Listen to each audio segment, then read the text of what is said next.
Assalamualaikum warahmatullahi wabarakatuh.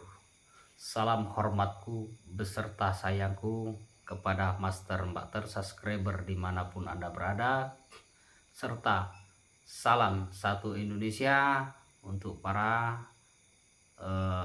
netizen yang menonton video ini, baik dari Sabang sampai Merauke, dari Minangas sampai Pulau Rote. Berbeda-beda namun tetap satu jua. Intinya apa? Meskipun kita ini berbeda pendapat, beda agama, berbeda ras, berbeda suku, namun kita tetap satu jua, yaitu satu Indonesia. Janganlah perbedaan kita ini menjadikan sebuah permusuhan, begitu saudara-saudaraku. Baik, di pembuatan video kali ini yaitu kita akan membahas tentang kesalahan Marcel saat mengetes seseorang yang mengatakan ada ilmu karamah atau ilmu hikmah, seperti yang diunggah di video Marcel sulap merah. Rupa itu tanggal berapa, di situ ada di konten Marcel Radipal atau sulap merah, yaitu perguruan batin Indonesia ya, di situ kalau nggak salah. Adapun tujuan dari pembuatan video ini yaitu dengan adanya permintaan dari teman-teman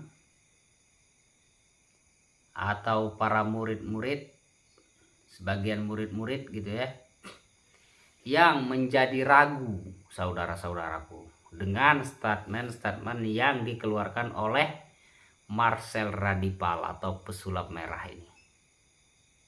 Mereka menjadi ragu untuk mempelajari yang dinamakan ilmu hikmah, ilmu karomah maupun laduni. Mereka menjadi ragu gara-gara statement-statement yang dibikin oleh Marcel Radipal atau pesulap merah yang diunggah di videonya tersebut. Gitu ya. Jadi saya di sini memberi semangat pada saudara-saudaraku yang menyukai spiritual, yang menyukai amal-amalan hikmah, untuk tetap mengamalkan, untuk tetap bersemangat.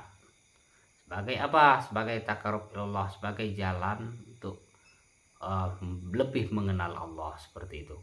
Jadi zikir itu sebenarnya sebuah jalan thariqat gitu ya, sebagai penghubung antara jiwa kita kepada Allah.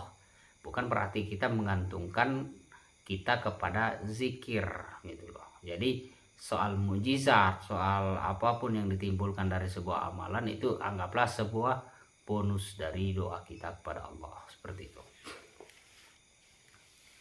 Jadi di sini kita tidak ditekankan gitu ya untuk mengamalkan itu untuk mencapai tujuan dan ambisi, tidak. Karena apa? Karena tujuan dari ilmu hikmah itu sendiri yaitu untuk lebih mendekatkan diri kepada Allah melalui zikrullah, seperti itu. Sekarang kembali lagi kepada statement-statement yang dikeluarkan oleh Marcel Radipal ini, bahwa dia tidak mempercayai ilmu karomah atau ilmu hikmah. Baik, saya akan jelaskan di sini. Teman-temanku yang meminta pembuatan video ini, kalian tetaplah bersemangat ya. Para murid-murid yang mengambil pengijazahan kepada saya, tetaplah bersemangat dalam mengamalkan ilmu hikmah.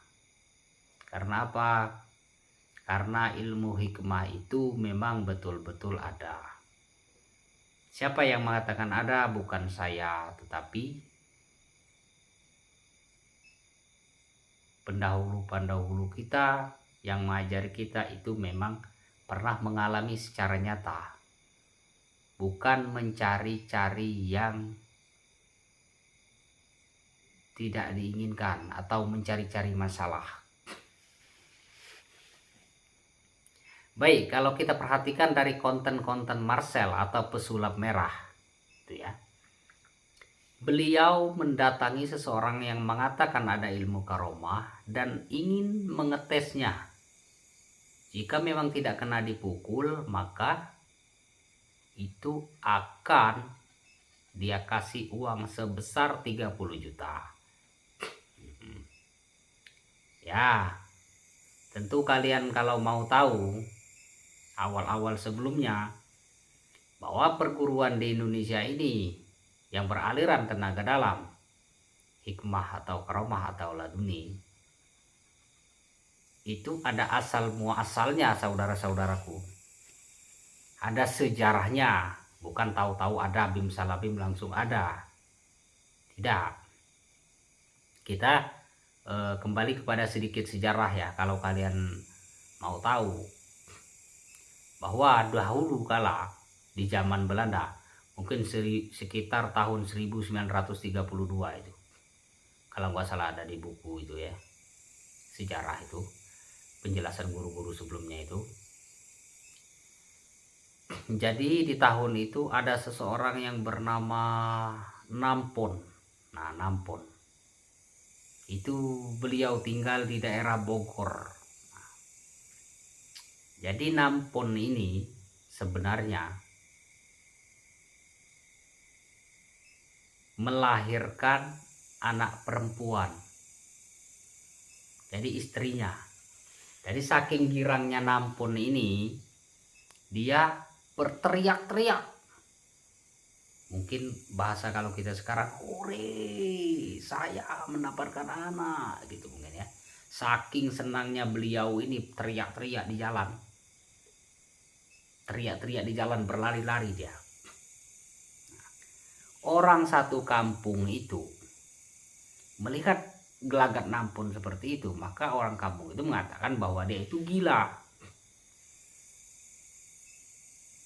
Nah, oleh karena masyarakat mengatakan dia gila, maka masyarakat ini akan menangkap Nampon ini beramai-ramai untuk dirantai, mungkin ya kalau bahasa kita sekarang istilahnya dirantai, ya dirantai di batang itu, mungkin tujuan orang itu. Jadi secara tidak langsung niat orang ini kalau kita pandang dari sejarah sudah apa? Sudah betul sungguhan, mana ada yang main-main. Istilahnya memang betul-betul mau nangkap betul situasinya juga, bukan dibuat-buat itu kan. Nampunnya nggak sengaja, dia kan kegirangan.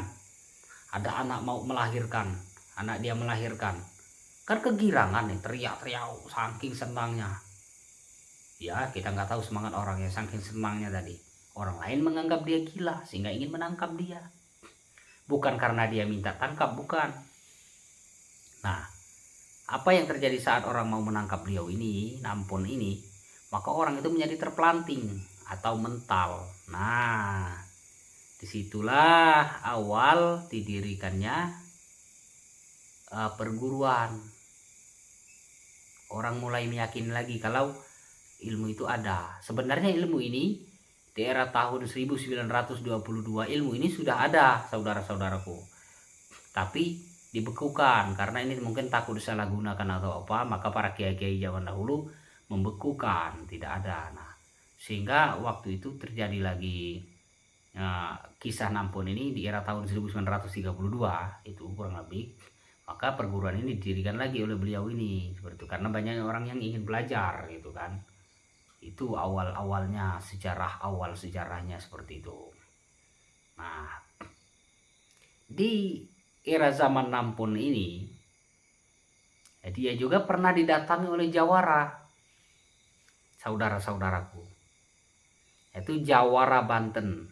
Nah, tahulah kalian ya kalau Jawara Banten itu, tahulah seperti apa.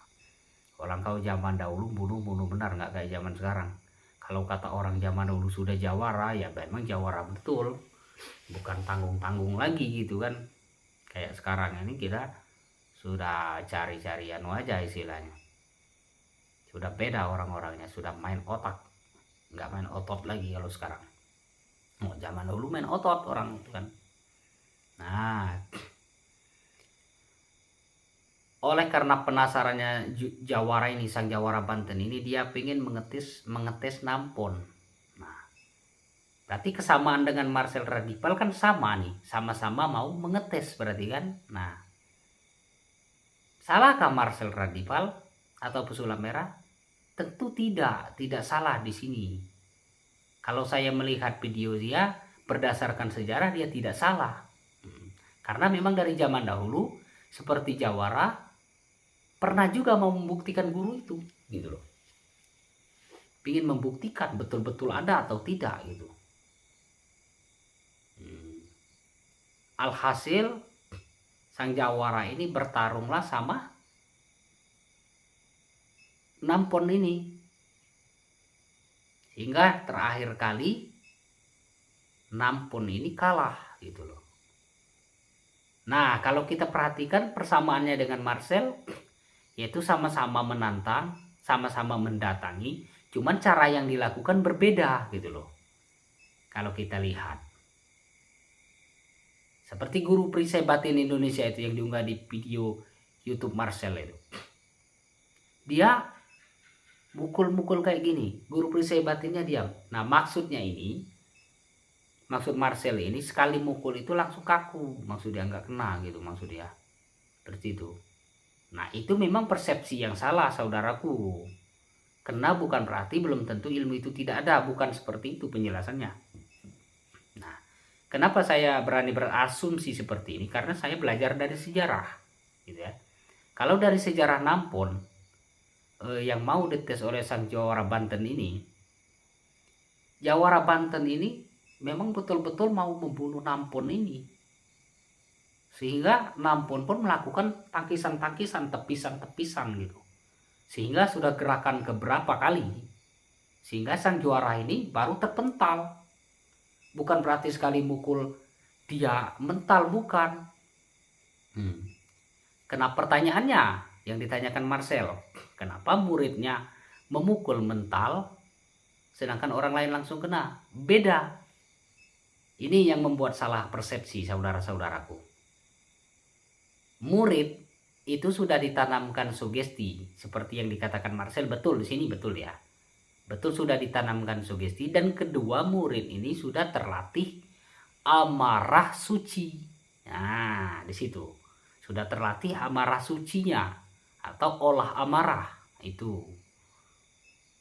Jadi untuk menguasai olah amarah atau amarah suci ini tidak gampang. Berbeda dengan sulap, kita dikasih tahu triknya saja sudah tahu kita. Beda kalau untuk menguasai amarah suci ini butuh tenaga, saudara-saudaraku. Butuh energi untuk melatih amarah kita. Untuk membayangkan dahulu ketika ada masalah. Untuk memukul dulu. Jangan kira kalian mudah, mukulnya aja sudah mengas-mengas kita. 2 kali mukul, 3 kali mukul itu sudah mengas kita kalau nggak biasa. Jadi nggak segampang itu, istilah kata kan. Nah, sedangkan maksud Marcel tuh langsung niat ya kayak gitu, ya enggak kayak gitu, enggak. Nah, seperti itu. Jadi dari sini kita bisa tarik kesimpulan ya, bahwa tujuan dari ilmu hikmah itu memang bukan untuk main tes, main dibuktikan, bukan gitu. Karena tidak ada yang sempurna, di atas langit ada langit gitu kan. Nah, seperti itu. Jadi kesalahan Marcel di sini yaitu saat mengetes, berbeda dengan kisah Nampon tadi. Kalau kisah Nampon tadi sang juara memang betul-betul tarung, memang betul-betul mau membunuh gitu loh. Bunuh beneran, bukan main bunuh-bunuhan, bukan, memang mau ngetes betulan gitu. Permasalahannya sekarang, siap tidak kalau Marcel ingin membuktikan betul ada tidaknya seperti apa yang dilakukan oleh Jawara Banten tersebut. Satu, ya, tanpa mengupah orang lain, saudara-saudaraku. Marcel Radipal tidak boleh atau mengupah orang lain, tidak boleh. Karena kan dibuat pertunjukan ini seolah-olah kan begitu. Nah, seperti itu.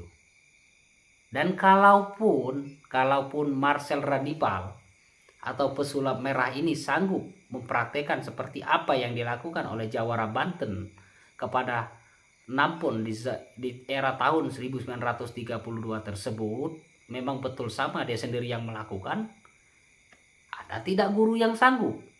Nah, yang sudah yakin betul itu istilahnya dengan kemampuan tersebut, atau ilmu itu ada tidak? Nah, seperti itu. Kemarin saya memperhatikan sebuah video di perguruan perisai Pati Indonesia, siapa itu lupa saya, apa Yuli Mulyana atau Yohanes lupa saya namanya, pokoknya gurunya di situ, tapi di situ ada fotonya. Beliau cuman diam saja gitu loh, maksudnya. Sudah Marcel sudah merasa emosi, mukul sekali kayak ini akan kena, dan dia terus sudah itu enggak kayak gitu, memang enggak kayak gitu. Maksudnya kalau sudah mukul ya guru tadi berhak menangkis gitu loh, menangkis terus, melakukan tepisan terus, sehingga jika batin guru sudah peka, betul-betul peka, dia akan tahu saat kapan harus mengeluarkan jurus kunci. Nah seperti itu. Jika berkat insya Allah akan mental, karena kan ini ilmu hikmah ini kan ilmu atau tenaga dalam ini kan mempunyai kelemahan dan rahasia, memiliki rahasia, saudara-saudaraku. Rahasianya apa? Ilmu tenaga dalam ini akan berfungsi saat terdesak, terpaksa, saat orang melakukan kezaliman, betul-betul ingin membunuh, atau intinya sesuatu yang bukan diinginkan, seperti itu dia akan kadang-kadang akan tajrib gitu kan. Dan ilmu tenaga dalam, karomah atau hikmah atau laduni ataupun tarekot ini bentuk proteksi dari anti zolim sebenarnya, seperti itu. Makanya sekarang ini bentuk proteksi dari anti zolim gitu. Yang dimakan zolim itu luas, katanya saja yang pendek, cakupannya luas gitu kan. Jadi saat dia akan memukul itu, Marcel akan memukul itu, harusnya gurunya itu sudah melakukan tepisan-tepisan gitu, betul-betul sungguhan gitu. Nah saat dia sudah terdesak baru akan berfungsi. Nah seperti itu. Jadi nggak bisa masa pukul kena kau, nah kau kena kau, kayak zaman masih anak-anak dulu, nah kau kena kau, kena kau, ini bahasa Indonesia yang dulu. Nggak bisa kayak gitu, saudara-saudaraku. Ilmu hikmah itu nggak bisa jadi mainan seperti itu.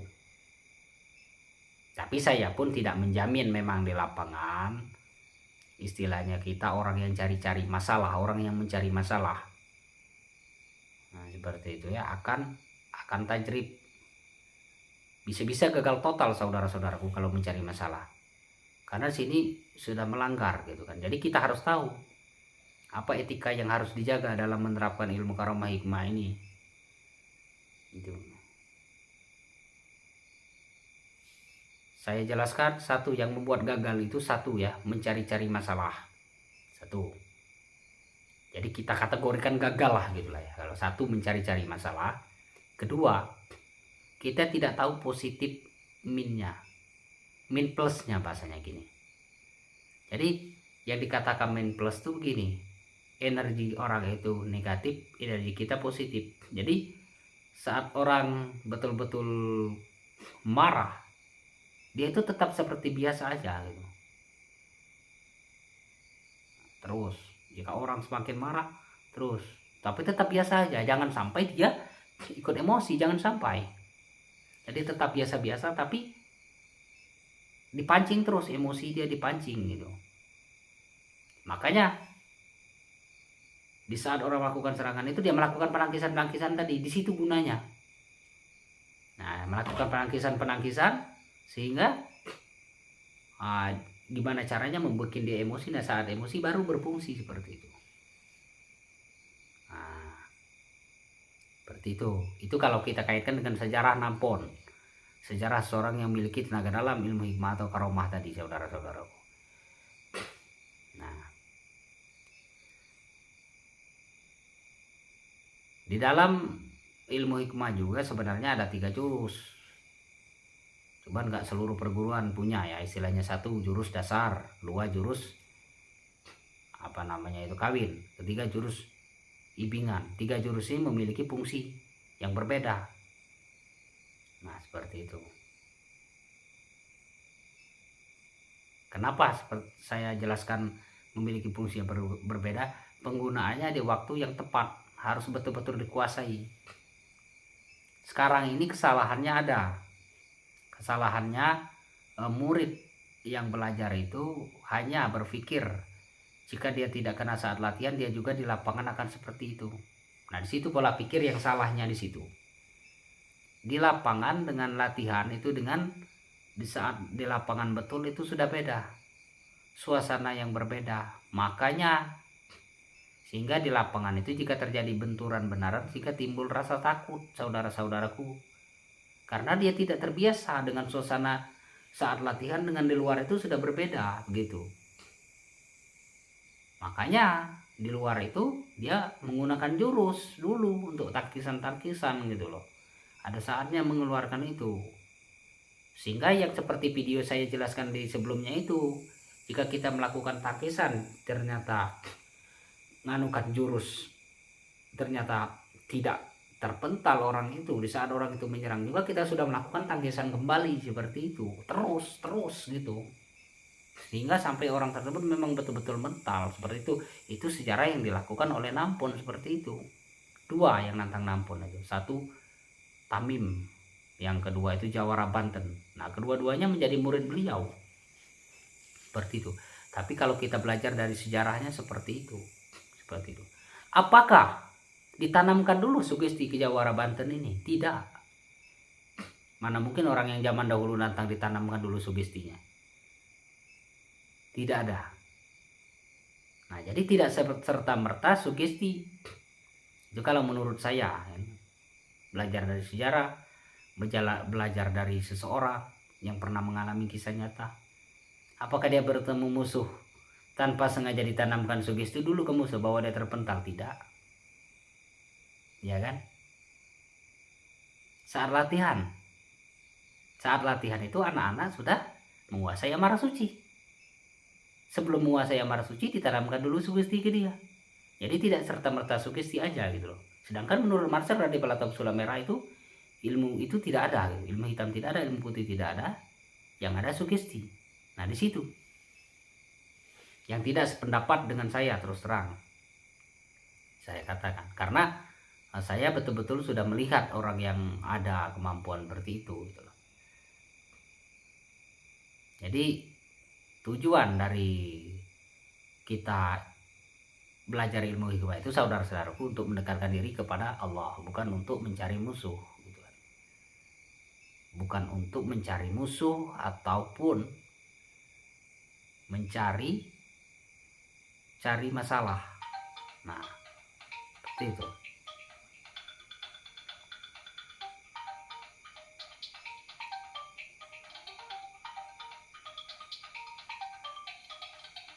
Kembali lagi saudara-saudaraku ke kisah Nampon ini. Kalau kita perhatikan cara beliau ini dalam mempraktekkan tenaga dalam, ilmu karomah ataupun laduni itu sudah jelas di situ. Sudah dicontohkan gitu ya. Melakukan tangkisan ringan, tepisan ringan sehingga terpancing emosinya sehingga akan berfungsi. Nah, seperti itu. Jadi kita tidak bisa memponis saudara-saudaraku. Di saat latihan kok nggak kena, terus di lapangan kena, nggak seperti itu gitu maksudnya. Jadi gitu ya. Kenapa saya katakan seperti ini? Sebagai contoh,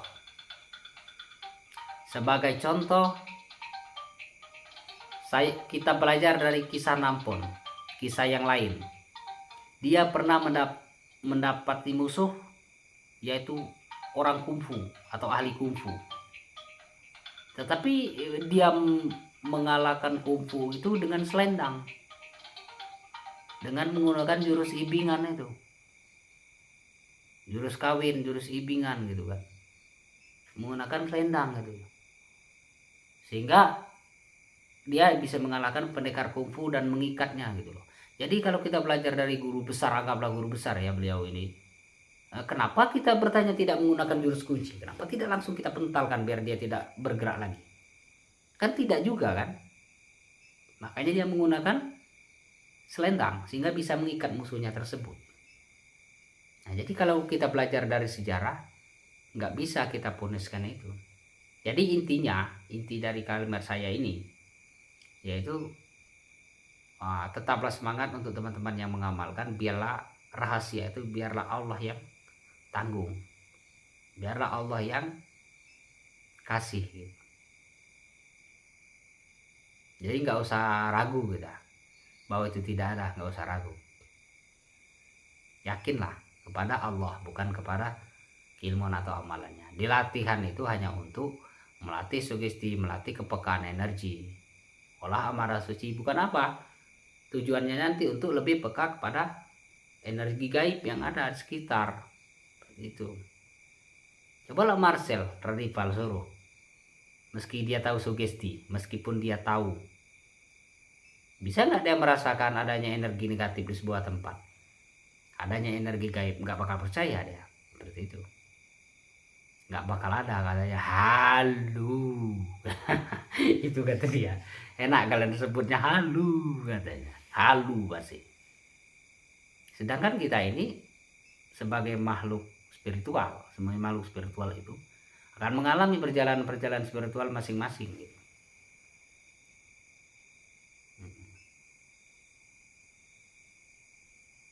Jadi hal-hal karoma itu memang ada. Seperti Marcel tidak percaya dengan adanya kebal misalnya kan. Nah, coba kembali lagi ke sejarah. Sekitar 5 tahun lalu ada seorang pria Gorontalo yang kebal tembak di situ. Laki-laki itu ditangkap polisi, dia nggak mau, dia pacok polisi itu sehingga satu polisi meninggal. Lalu polisi pun mengadakan rencana untuk melakukan penangkapan. Sehingga polisi kebingungan untuk melumpuhkan orang ini, sehingga terpaksa melakukan tembakan, saudara-saudaraku. Karena dia bawa pisau. Telah melakukan beberapa tembakan sampai menghabiskan 115 peluru. Dan peluru itu jatuh. Gitu. Peluru itu jatuh. Tidak bermakan. Tapi ujung-ujungnya dia dikasih tahu masyarakat, dibocorkan masyarakat kalau dia itu memiliki batu. Nah, oleh karena itu makanya para polisi ini melakukan penembakan dengan membidik batu tersebut di jari manis dia. Sehingga ketika dilakukan pembidikan, kenalah jari manis dia yang tempat cincin tersebut dipasang, pecahlah batu itu. Batu pecah sehingga peluru bisa menembus tubuhnya seperti itu. Jadi intinya kalau kita belajar dari kacamata di sini, memang tidak ada ilmu itu yang sempurna. Maksudnya itu keselamatan yang sempurna itu hak mutlak milik Allah memang, saudara-saudaraku. Gitu kan. Nggak bisa kita bersandar di situ. Ilmu selamat itu memang kadang-kadang ada di lidah kita, kadang-kadang seperti itu.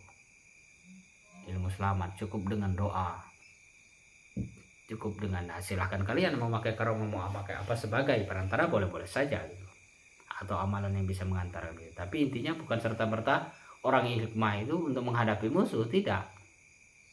Jadi jangan salah kalian, seseorang belajar ilmu hikmah itu semata-mata hanya untuk menghadapi musuh, tidak. Banyak tujuan lain, untuk pengobatan, untuk hajat-hajat lain misalnya, seperti itu kalau saudaraku mau tahu gitu. Jadi kesalahan Marcel,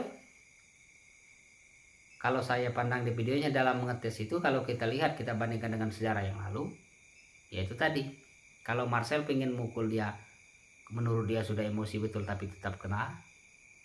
Sedangkan sejarahnya itu tidak seperti itu penerapannya. Jadi yang salah di sini nggak tahu saya siapa.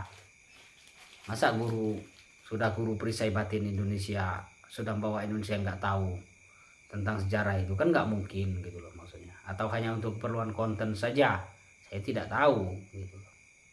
Karena kalau sudah niat ngetes betulan itu sudah beda. Tinggal gurunya siap tidak gitu kan, tes betulan itu. Kalau ketemu muridnya berani, itu kan ngetes betulan itu, siap tidak gurunya dites betulan, karena sudah ngetes itu sudah beda gitu loh. Berbeda dengan latihan. Latihan itu ngetes kan ada tata caranya, ada triknya gitu. Seperti itu. Kalau di lapangan sudah beda lagi gitu. Seperti itu. Itu kalau kalian mau tahu.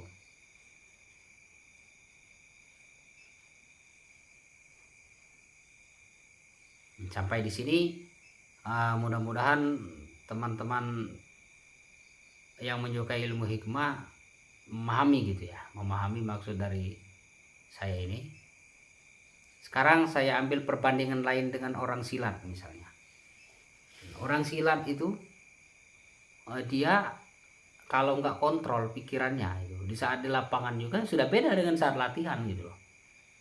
Apalagi kalau dia tidak bisa mengendalikan emosinya, bisa-bisa lupa jurus, kan seperti itu.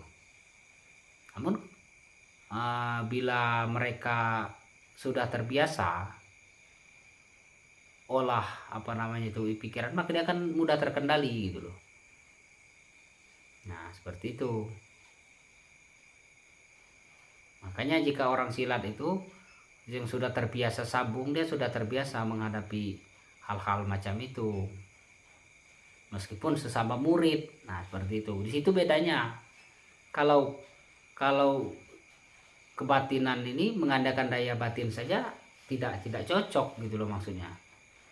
Ya untuk saat latihan oke lah gitu kan.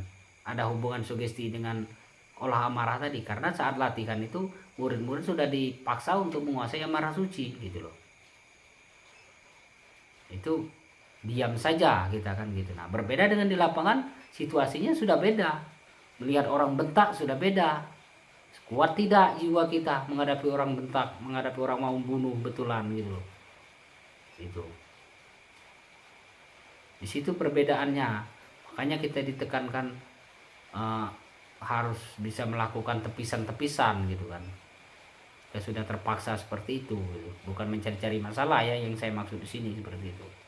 Berbeda dengan orang silat tadi. Kalau silat tadi meskipun dia sesama murid, tapi dia kan sudah terbiasa melakukan tepisan-tepisan, takisan-takisan, atau yang dinamakan sabung gitu ya. Karena dia melibatkan fisik bukan batin gitu. Ketika bertemu di luar kadang-kadang tetap sama karena mereka sudah terlatih sabung tadi. Nah itu jadi harus dibedakan gitu konsep spiritual batin dengan konsep fisik gitu ya. Kita harus bisa memahami. Nah yang kita bahas di sini kan karena Marcel Radipal ataupun pesulap merah ini kan tidak percaya dengan adanya karomah ilmu hikmah ini. Di situ yang saya sangkal gitu. Karena saya sudah menemui sendiri, sudah melihat sendiri orang-orang yang memiliki kemampuan seperti ini. Nah, kalau kita belajar dari sejarah, saya tidak memaksakan pendapat ya. Saya belajar dengan yang saya lihat, saya juga belajar dengan kejadian yang nyata atau belajar dari sejarah. Satu pernah saya menemukan dahulu seseorang keluar dari pesantren bernama Hasan. Saya tidak bisa sebutkan daerahnya sekarang karena takut keluarga tidak terima gitu kan. Tadi bikin takabur atau apa katanya gitu. Nah, Hasan ini ke kampung sebelah, niatnya ke tempat zaman-zaman dahulu tuh ngapel. Jadi waktu ke tempat cewek itu entah karena apa, cewek itu apa terkejut atau apa berteriak gitu kan. Sehingga orang lain menyangka kalau si Hasan ini mau memperkosa gitu. Sehingga orang-orang kampung situ turun dan ingin menyakiti Hasan ini, tapi Allah berkehendak lain, mungkin melalui amalan-amalan hikmah dia semua orang ini tadi terpelanting, terpental juga gitu. Nah di situ dia diakui sehingga nama dia terkenal waktu itu. Orang juga salah paham gitu kan gara-gara cewek teriak tadi. Nah di situ berarti kan memang betul-betul ada kejadian itu. Nah di situ memang ada. Namun jika Marcel Radipal atau pesulap merah ingin melakukan pengetesan tidak salah. Cuman yang saya nilai di video-videonya cara dia ngetes gurunya itu saya nilai salah. Karena cara pengetesan sesungguhnya belajar dari sejarah para jawara-jawara mengetes guru-guru zaman dulu tidak seperti itu. Memang betul sungguh-sungguhan, bukan pula bayar orang gitu ya. Kan yang penasaran pengen tahu itu kan kita sendiri. Pengen membuktikan itu. Nah, bukan nyuruh orang gitu loh maksudnya. Seperti itu. saran ini ya, sekedar hemat pemikiran saya secara awam-awaman saja gitu ya. Kalau memang betul-betul mau melakukan pengetesan ini gitu ya. Marcel, kalau memang mau menyuruh orang itu coba, kalau memang betul-betul bukan hanya untuk konten saja gitu ya, kalau menemukan gurunya itu coba dicari. Kalau memang mau bayar orang, cari orang yang sepadan dengan guru, maksudnya dari sisi fisik gitu ya, seperti itu, maksudnya berimbang, cari yang seimbang dengan orang yang akan dites ini. Nah, kedua, orang yang dites ini betul-betul siap atau tidak gitu ya, gitu. Maksudnya jika bobot badannya 50, orang tersebut juga gurunya 50, dari tinggi-tinggi badannya, dari posisi postur fisiknya masuk jauh beda, biar imbang, seperti kita bikin seperti petinju. Nah, dan guru ini betul-betul siap atau tidak, tapi saya jelaskan, memang kalau belajar dari sisi sejarah, ilmu hikmah karomah itu tidak ada yang mantap diam saja. Jika sudah betul-betul di lapangan, memang wajib melakukan tepisan-tepisan, makanya ada jurus dasar, jurus kawin, jurus ibingan, itu makanya ada jurus seperti itu, tangkisan sehingga jika terjadi ini langsung. Nah di situ kalau mau mengetes sungguhan itu istilahnya ya, bukan sekedar kita sudah merasa emosi, sudah merasa mukul diam saja, nggak seperti itu, konyol itu namanya. Karena ilmu hikmah itu bukan untuk dipamerkan, bukan untuk dibangga-banggakan, bukan seperti itu. Baik, sekian ulasan dari saya, lebih kurang saya mohon maaf. Semoga teman-teman yang meminta penjelasan dapat memahami makna dari isi pembicaraan saya di sini, dan untuk kedepannya kita akan menjadi lebih baik lagi gitu ya. Assalamualaikum warahmatullahi wabarakatuh.